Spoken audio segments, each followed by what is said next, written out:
Hi everyone, welcome back to my channel. तो आज की वीडियो होने वाली है हमारी ट्रांसपोर्टेशन के बारे में। ट्रांसपोर्टेशन लाइफ प्रोसेस का पार्ट है जो कि चैप्टर नंबर 6 है क्लास 10th का। ठीक है, तो स्टार्ट करें। देखो, ट्रांसपोर्टेशन क्या होता है? It is the process of transporting substances from one place to another। ठीक है, from one place to another। ठीक है, अब ट्रांसपोर्टेशन किस में होती है? हर एक लिविंग ऑर्गेनिज्म में होगी ट्रांसपोर्टेशन। लिविंग ऑर्गेनिज्म जैसे ह्यूमंस और प्लांट्स। इस चैप्टर में हमें ह्यूमंस और प्लांट्स दोनों में जो भी ट्रांसपोर्टेशन का प्रोसेस हो रहा है उसके बारे में डिटेल्स में पढ़ना है। ठीक है, चलो अब मैं अगर पूछूं कि ह्यूमंस में कौन से ऐसे सब्सटेंसेस हैं जो ट्रांसपोर्ट होंगे, तो वो होता है ऑक्सीजन, कार्बन डाइऑक्साइड, वाटर। ठीक है, और हमारा डाइजेस्टेड फूड। जब हम फूड खाएंगे वो स्टमक में अब्जॉर्ब हुआ, रेस्पिरेशन से उसका फर्दर ब्रेक डाउन हुआ। अब उस फूड को क्या करना है? पूरी बॉडी में ट्रांसपोर्ट करना पड़ेगा कि हर सेल के पास वो फूड पहुंच जाए। वैसे ही जो हमने ऑक्सीजन इनहेल की वो हमें बॉडी के हर पार्ट तक पहुंचानी है। जो कार्बन डाइऑक्साइड प्रोड्यूस कर रहा है बॉडी का हर पार्ट, उसको हमें क्या करना है? लंग्स के थ्रू एक्सहेल करना है। और जो हम वाटर इनटेक ले रहे हैं उसको भी हमें बॉडी के हर पार्ट तक पहुंचाना है वाटर को। ठीक है, और प्लांट्स में किस चीज़ का ट्रांसपोर्टेशन होगा? फूड का, मिनरल्स का और वाटर का। ठीक है, तो इस वीडियो में हम पहले ह्यूमंस में जो ट्रांसपोर्टेशन प्रोसेस होता है उसके बारे में डिस्कशन करेंगे। ठीक है, अब आ जाते हैं ह्यूमंस पे। ह्यूमंस में जो ट्रांसपोर्टेशन होता है वो दो तरीके से होता है। ठीक है, there are two ways of transporting material in human beings. One way is the blood circulatory system. blood circulatory system, and the other way is the lymphatic system। ठीक है, अब हमने दो वेज बोले हैं, एक है ब्लड सर्कुलेटरी सिस्टम और एक है लिम्फेटिक सिस्टम। अब ब्लड सर्कुलेटरी सिस्टम में किसकी ट्रांसपोर्टेशन होती है? ब्लड की ट्रांसपोर्ट होती है, और इसमें ब्लड ही जो है कैरी करता है हमारे न्यूट्रिएंट्स जो हमें सेल्स तक पहुंचाने हैं या सेल्स से वेस्ट। और इसमें क्या होता है? लिम्फ कैरी करता है ये सारी चीज़ें। ठीक है, तो अब हम एक बारी डिफरेंस समझे ब्लड में और लिम्फ में क्या डिफरेंस होता है। तो बेटा दो सर्कुलेटरी सिस्टम्स हो गए हमारे, एक ब्लड सर्कुलेटरी सिस्टम और एक लिम्फेटिक सिस्टम। ठीक है, लेकिन ह्यूमन बॉडी में जो फ्लूइड्स होते हैं वो होते हैं तीन टाइप के। ठीक है, एक फ्लूइड होता है हमारा ब्लड, दूसरा होता है टिश्यू फ्लूइड, और थर्ड होता है हमारा लिम्फ। ठीक, अब हम ब्लड पूरी बॉडी में सर्कुलेट करता है। ठीक है, तो कोई तो वेन्स या कुछ तो चीज़ होगी ना, कुछ ट्यूब लाइक स्ट्रक्चर होगा जो ब्लड को ट्रांसपोर्ट करेगा। ठीक है, तो यहाँ पर तीन ट्यूब्स होती हैं। एक होती है आर्टरी जो होती है थिक, और इसका क्या काम क्या होता है? हार्ट से ब्लड को लेके जाना टू डिफरेंट पार्ट्स। ठीक है, अब जब ब्लड हमारा हार्ट से जा रहा है डिफरेंट पार्ट्स में, तो ये क्या कैरी करता, हमेशा ऑक्सीजनेटेड ब्लड। ठीक है, ब्लड हार्ट से जा रहा है डिफरेंट पार्ट्स में, तो आर्टरीज क्या कैरी करेंगी, हमेशा ऑक्सीजनेटेड ब्लड। दूसरी टाइप की हमारी ट्यूब होती है वेन्स। ठीक, वेन्स क्या होती हैं, ये थिन होती हैं साइज में। ठीक, और ये ऑपोजिट काम करती हैं आर्टरीज से, तो ये डिफरेंट पार्ट्स से हार्ट के पास लेके जाती हैं ब्लड। तो जब ये डिफरेंट पार्ट्स से जा रही होती है हार्ट की तरफ, तो इनके पास कौन सा टाइप का ब्लड होता है, डीऑक्सीजनेटेड ब्लड। ठीक, वेन्स में क्या प्रेजेंट होते हैं, वॉल्व्स। ठीक है, वॉल्व्स क्या करते हैं, जैसे जो वेन्स होती हैं वो हमारी लेग्स से भी आ रही हैं, लेग्स से कहाँ आना है उनको, अपवर्ड्स आना है टूवर्ड्स द हार्ट। ठीक है, ये हार्ट ऐसा नहीं दिखता है बिल्कुल भी, बस ये एक्सप्लेनेशन की मैं बता रही हूँ। ठीक है, अब यहाँ ये लेग्स हैं। ठीक है, अब यहाँ से जो डीऑक्सीजनेटेड ब्लड है इसको हार्ट तक पहुँचना है। ठीक है, लेकिन ये फ्लो क्या है, अगेंस्ट ग्रेविटी है ना। तो ब्लड जो ऊपर की तरफ जा रहा है वो ग्रेविटी की वजह से क्या करेगा, वापस नीचे आने की कोशिश करेगा। तो इससे क्या कभी उसको ऑक्सीजन मिल पाएगी, वो ऑक्सीजनेट कभी हो ही नहीं पाएगा इससे। इसीलिए लेग्स में जो वेन्स होती हैं उनमें क्या होते हैं, वॉल्व्स लगे होते हैं। जो ये जो बैक फ्लो है ब्लड का, back flow of blood due to gravity, जो ब्लैक फ्लो उसको मिल रहा है उसको प्रिवेंट करते हैं, और वो हेल्प करते हैं कि ब्लड यहाँ से हार्ट तक आराम से पहुँच जाए। ठीक है, वॉल्व्स का फंक्शन अच्छे से समझ आया। ठीक है, एक थर्ड टाइप की ट्यूब होती है जो ब्लड को कैरी करती है, वो होती है हमारी कैपिलरी। ठीक है, कैपिलरी क्या होती है, वेरी थिन। ठीक है, इट इज़ वेरी फाइन, बहुत पतली पतली कैपिलरीज होती हैं। ठीक है, तीनों चीज़ें समझ आ गई। ठीक है, अब यहाँ पर जो हमने वॉल्व्स के बारे में पढ़ा बेटा, जो बैक फ्लो को प्रिवेंट करता है ब्लड के, इससे एक डिजीज़ आजकल बहुत ज़्यादा कॉमन है, वो है वैरिकोज वेन्स। ठीक है, ये बहुत ज़्यादा कॉमन है। इस केस में क्या होता है, लेग्स में ना जो नर्व्स होती हैं हमारी वो ऐसे रेड ग्रीन ऐसे ऐसे दिखनी शुरू हो जाती हैं, और ये थ्रू आउट लेग्स दिखता है। कईयों में सिर्फ कुछ कुछ पैचेस में होता है, कईयों में पूरी पूरी लेग्स में होता है। तो ये किसका डिफेक्ट है, जब वॉल्व्स ठीक से फंक्शन नहीं करते तो क्या होता है, वैरिकोज वेन्स हो जाती हैं।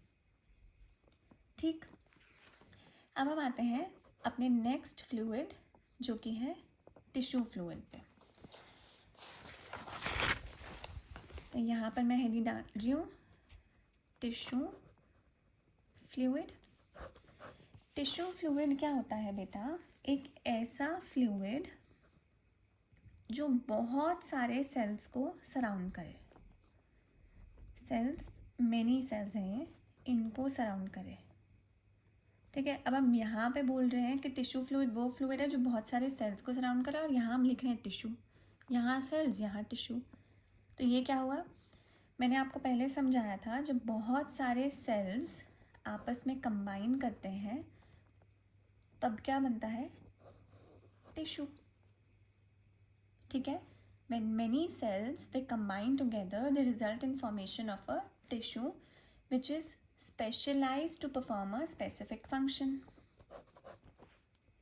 ठीक है, तो जब यहाँ पर बहुत सारे सेल्स होंगे तो मैं इसको टिश्यू बोल सकती हूँ।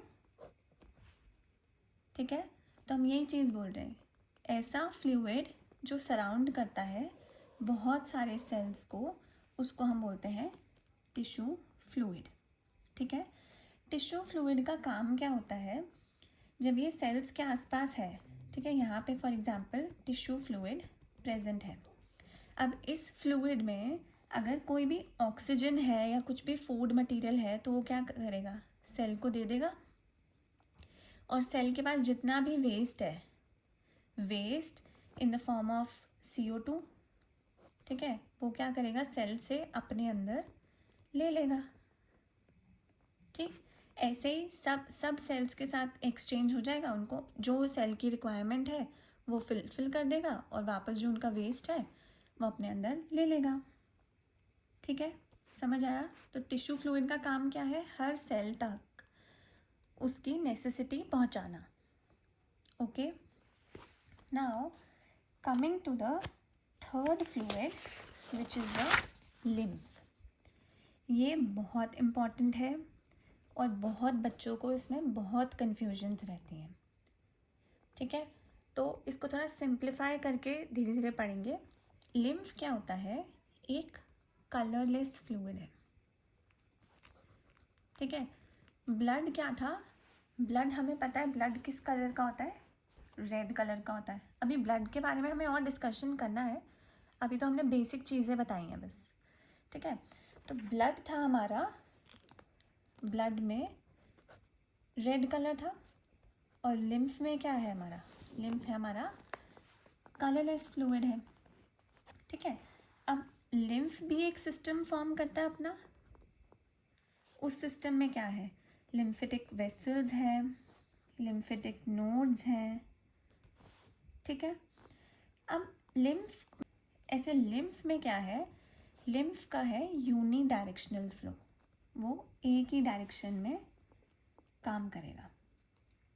ठीक है, अब कुछ हमारे लिम्फेटिक ऑर्गन्स हैं हमारी बॉडी में, वो कौन से होते हैं, हमारे टॉन्सिल्स और स्प्लीन। ठीक, इस लिम्फेटिक फ्लूइड का काम क्या होता है, ये डिफेंड करता है हमें इन्फेक्शन से। ठीक है, it helps us to fight with infection and it removes toxins from our body. ठीक है, जैसे जब टॉन्सिल्स होते हैं, टॉन्सिल्स क्या होता है, हमारी थ्रोट में एक तरह के, ये हमारी थ्रोट है, ठीक है, यहाँ पे एक तरह का लिम्फ नोड होता है। ठीक है, जब भी हमारा गला खराब होता है, तो गला खराब क्या होता है, it is due to bacteria. तो इस बैक्टीरियल इन्फेक्शन की वजह से हमारा गला खराब होना शुरू होता है। तो टॉन्सिल्स क्योंकि लिम्फ नोड है, इसका काम होता है डिफेंड करना, इन्फेक्शन से डिफेंड करना। तो ये क्या करता है, ये ट्रैप करने की कोशिश करता है बैक्टीरिया को। ठीक है, जब ये अपने अंदर ट्रैप करना शुरू करता है तो खुद क्या हो जाता है, स्वेल हो जाता है। ठीक, इस टाइम पे हमें क्या होता है, स्वॉलो करने में भी दर्द होती है। तो टॉन्सिल्स क्या होता है, it is inflammation caused due to an infection, generally it is a due to bacterial infection. ठीक है, अब जब हमने पढ़ा कि लिम्फ जो है वो कलरलेस है, ब्लड का रेड कलर है, तो एक बार हम इन तीनों फ्लूइड का डायग्राम से समझे क्या होते हैं तीनों फ्लूइड। चलो, कमिंग टू द डायग्राम, अब हमने बोला था कैपिलरीज हमारी बहुत फाइन ट्यूब्स होती हैं। ठीक है, ये फॉर एग्जांपल एक कैपिलरी है। इस कैपिलरी में क्या होते हैं, बहुत सारे स्पेसेस भी होते हैं। ठीक है, अब कैपिलरी में क्या फ्लो होता है, कैपिलरी में तो ब्लड फ्लो होता है ना। ब्लड यानी कि उसके अंदर सारी चीज़ें होती हैं ब्लड में, रेड ब्लड सेल्स हैं, वाइट ब्लड सेल्स हैं, हॉर्मोन्स हैं, प्लेटलेट्स हैं, सब कुछ है इस ब्लड में। ठीक है, तो ये कहाँ फ्लो हो रहा है, कैपिलरी में। अब कैपिलरी से क्या होता है, इन गैप्स की वजह से जो ब्लड होता है ना, वो कुछ लीक हो जाता है। ठीक है, और कैपिलरीज के आसपास क्या होंगे, सेल्स होंगे, ठीक है। अब जब ये ब्लड लीक हुआ, ब्लड की लीकिंग हुई, अब जो ये ब्लड लीक होता है इसमें आरबीसीज जो होते हैं वो एब्सेंट होते हैं, ठीक है, इसमें आरबीसी नहीं होता। तो इस लीक्ड ब्लड का कलर क्या होता है, इट इज़ कलरलेस। क्यों, क्योंकि आरबीसी तो है ही नहीं, ठीक है। आरबीसी है ना जो ब्लड को कलर देते हैं, रेड ब्लड सेल्स की वजह से ही तो रेड कलर आता है। तो अब यहाँ पे आरबीसी नहीं पहुँचे तो कलर क्या हुआ, कलरलेस हो गया। तो हम कलरलेस ब्लड को क्या बोलते हैं, it is called plasma. Colourless blood नहीं बोलते उसको, इसलिए हमने उसको क्या नाम दिया है, प्लाज्मा, ठीक है। तो ये प्लाज्मा क्या बन गया, यहाँ पे बहुत सारे सेल्स के बीच में आ गया, तो इसको हम बोल देते हैं क्या, टिश्यू फ्लूइड। अभी पढ़ा था टिश्यू फ्लूइड। टिश्यू क्यों, क्योंकि बहुत सारे सेल्स को उसने सराउंड कर लिया और यहाँ पर वो एक्सचेंज करेगा, सेल्स से उनका वेस्ट ले लेगा अपने अंदर, ठीक है। अब जो भी ये वेस्ट यहाँ पर आएगा ये कहाँ एंटर करेगा, हमारी लिम्फेटिक वेसल्स में, ठीक। इसका जो एक्स्ट्रा फ्लूइड होगा यहाँ का, ये कहाँ एंटर करेगा, लिम्फेटिक वेसल में। तो access fluid from tissue enters the lymphatic vessel and is then returned to the blood circulation, ठीक है। it is then returned to the blood circulatory system and it is taken towards the heart। क्योंकि अब इसमें क्या है, इसमें तो waste products थे ना, CO2 वगैरह थी। अब जब तक हम इसको फिल्टर नहीं करेंगे तब तक हम दूसरे पार्ट्स को नहीं दे सकते, तो हमें इसको कहाँ लेके जाना पड़ेगा, हार्ट के पास लेके जाना पड़ेगा, ठीक है। तो जब ये कलरलेस फ्लूइड लिम्फेटिक वेसल्स में एंटर करता है तो इसका नाम हो जाता है लिम्फ, ठीक। तो हमारी बॉडी में daily around 3 litres of lymph हम डेली प्रोड्यूस करते हैं, ठीक है, समझ आई बात। अब आ जाते हैं ब्लड पे, और ब्लड को थोड़ा सा और डिटेल्स में समझते हैं, ठीक है। ब्लड में हमने क्या बताया, ब्लड का कलर क्या होता है, रेड कलर, ठीक है। Red colour it is due to the presence of RBC which is called red blood cell, या इसका और दूसरा क्या नाम होता है, एरिथ्रोसाइट्स, ठीक। एरिथ्रोसाइट्स और रेड ब्लड सेल्स आरबीसी का ही नाम है, ठीक है। रेड ब्लड सेल्स में क्या प्रेजेंट होता है, हीमोग्लोबिन, ठीक है। हीमोग्लोबिन को कैसे लिखते हैं हम, कैपिटल H और स्मॉल b। हीमोग्लोबिन में हीम का मतलब क्या होता है, आयरन ग्रुप, और globin is haemoglobin, globin is protein. तो मतलब आयरन और प्रोटीन मिलके क्या बना हमारा, हीमोग्लोबिन, ठीक है। ये आयरन जो है इसमें ये रिस्पॉन्सिबल होता है ब्लड के रेड कलर के लिए, ठीक है। और यही आयरन का दूसरा काम क्या है, it has strong affinity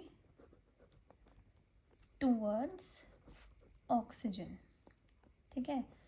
strong affinity towards oxygen मतलब यही आयरन ग्रुप क्या करता है, ऑक्सीजन से बाइंड करता है, और ये क्या करता है, एक बार में 4 ऑक्सीजन से बाइंड कर सकता है,